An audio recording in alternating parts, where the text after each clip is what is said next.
राजस्थान की उस भीषण और जलती हुई दोपहर में वो कोठी किसी प्यासे राक्षस जैसी थी। कोठी के बिल्कुल सामने खड़ा राघव अपनी पसीने से पूरी तरह भीगी कमीज को देख रहा था। तभी उसे अचानक महसूस हुआ कि बाहर की जलती हवा अब बर्फीली और ठंडी पड़ गई है। उस अजीब सी ठंडक ने राघव के दिमाग में एक अनजानी सी दहशत का बीज बो दिया था। डर के उसी साए में उसने कोठी के जंग लगे उस भारी लोहे के गेट पर अपना हाथ रखा। हाथ छूते ही लोहे के गेट की भारी जंजीरें किसी के चीखने जैसी आवाज के साथ गिरी। जंजीरों के गिरने की गूंज ने उस वीरान अहाते की सन्नाटे भरी शांति को तोड़ दिया। उस गहरे सन्नाटे को चीरते हुए राघव ने भारी मन से कोठी के अंधेरे बरामदे में कदम रखा। बरामदे की फर्श पर जमी धूल पर उसके जूतों के गहरे निशान खून के धब्बों जैसे दिखे। उन डरावने निशानों को देखते ही उसे लगा जैसे कोई साया उसे पीछे से घूर रहा हो। वो तुरंत पीछे पलटा, पर वहां कोई नहीं था। बस रेत की एक हल्की सी दीवार खड़ी थी। रेत की उस दीवार के पीछे से उसे किसी के दबे पांव चलने की सरसराहट सुनाई दी थी।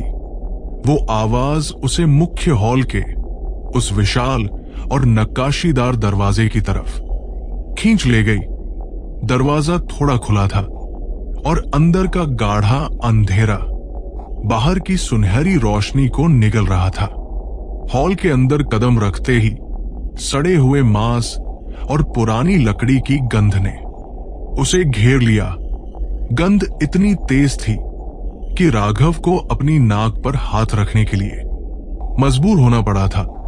रुमाल के पीछे से भी उसे उस कमरे के सुदूर कोने में रखी एक चीज साफ चमकती दिखी। वो एक पुराना आदमकद आईना था जिसकी फ्रेम पर जड़ा सोना अब पूरी तरह काला था। काले पड़ चुके उस फ्रेम में लगा शीशा किसी मटमैले पानी की तरह धीरे से हिल रहा था।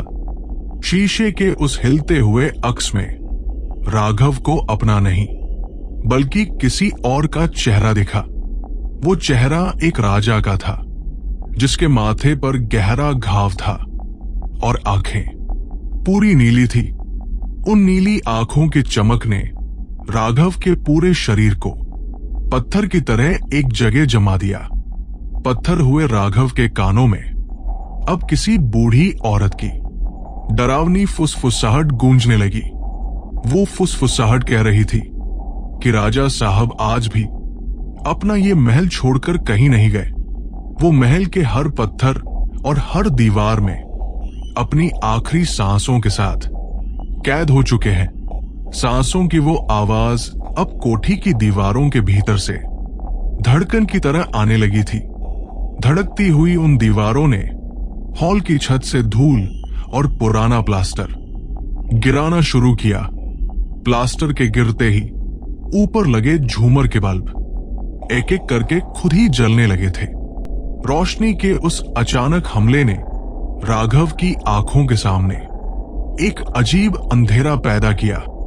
अंधेरे के उस छोटे से पल में उसे लगा कि किसी ठंडे हाथ ने उसका गला पकड़ लिया है।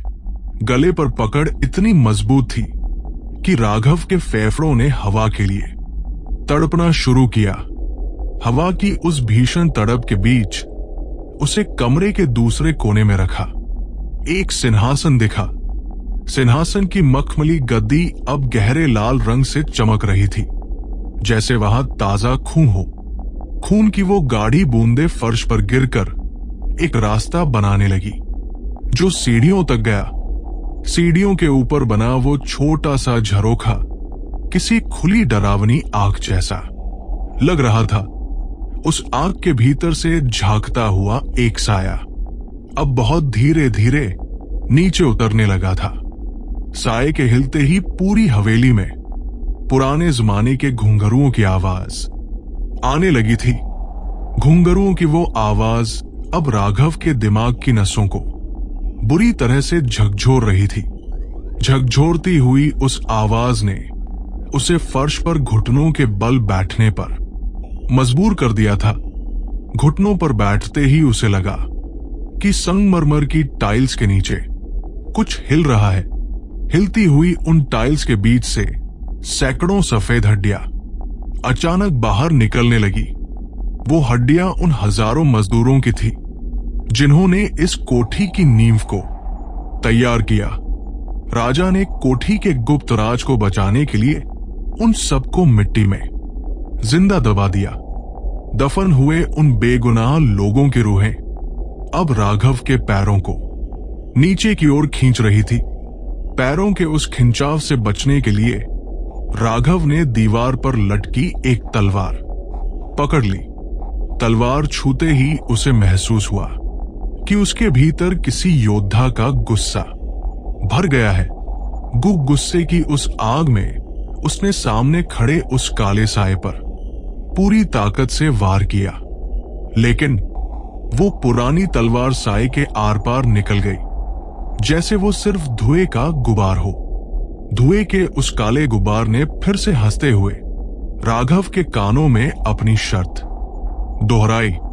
शर्त ये थी कि जो भी इस कोठी में घुसता है उसे यही का होकर हमेशा रहना पड़ता है।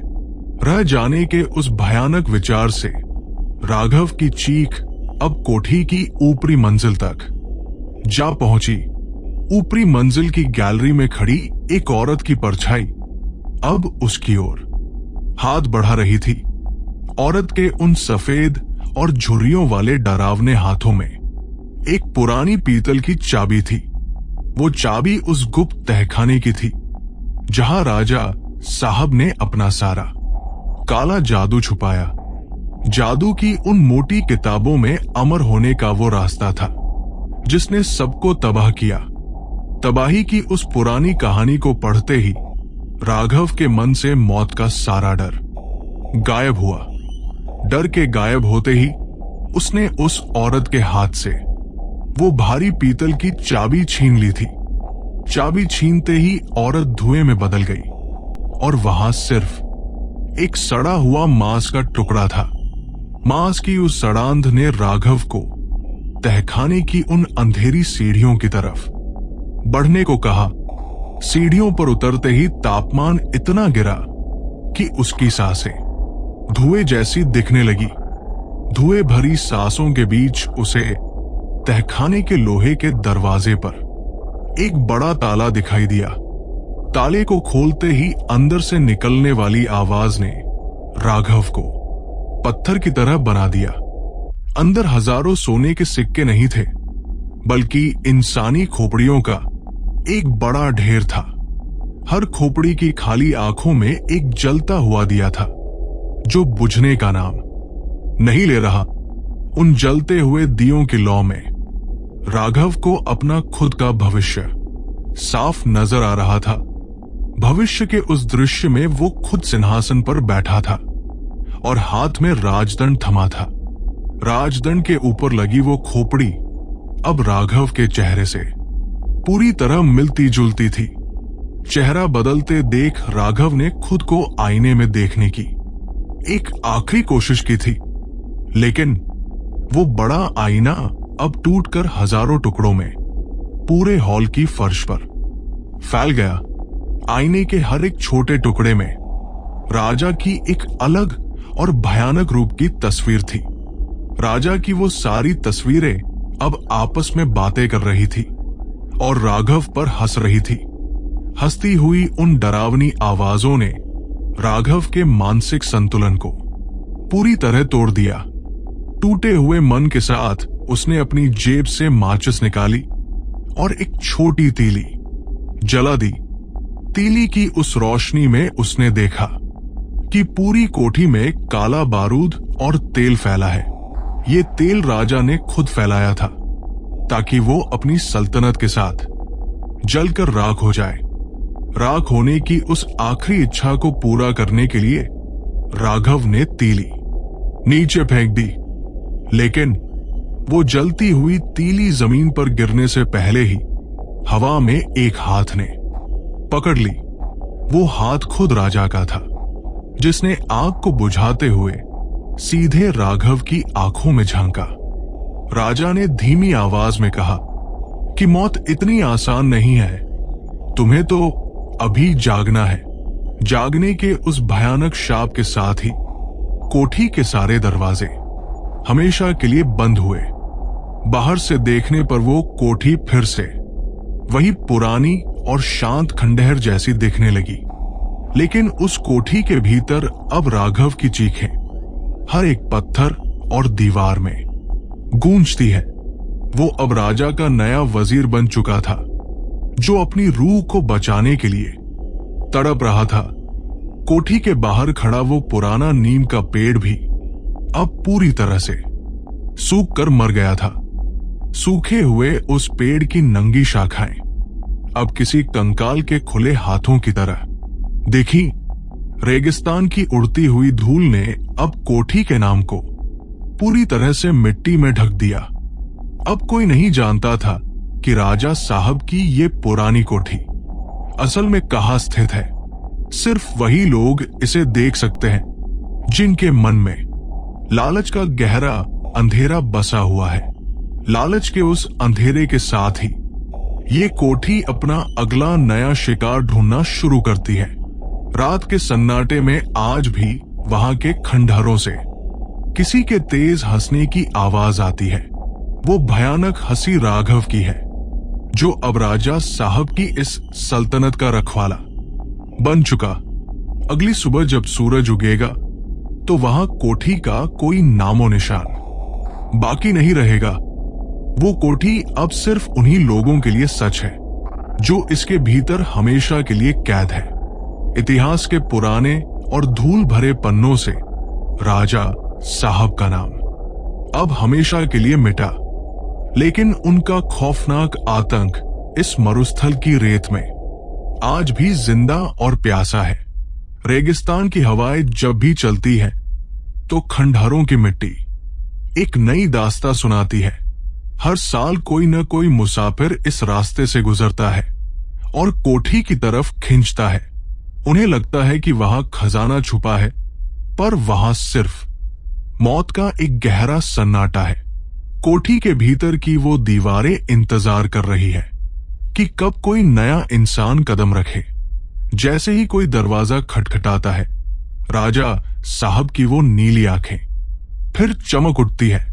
राघव अपनी बेजान आंखों से उसे देखता है और एक फीकी सी मुस्कान चेहरे पर लाता।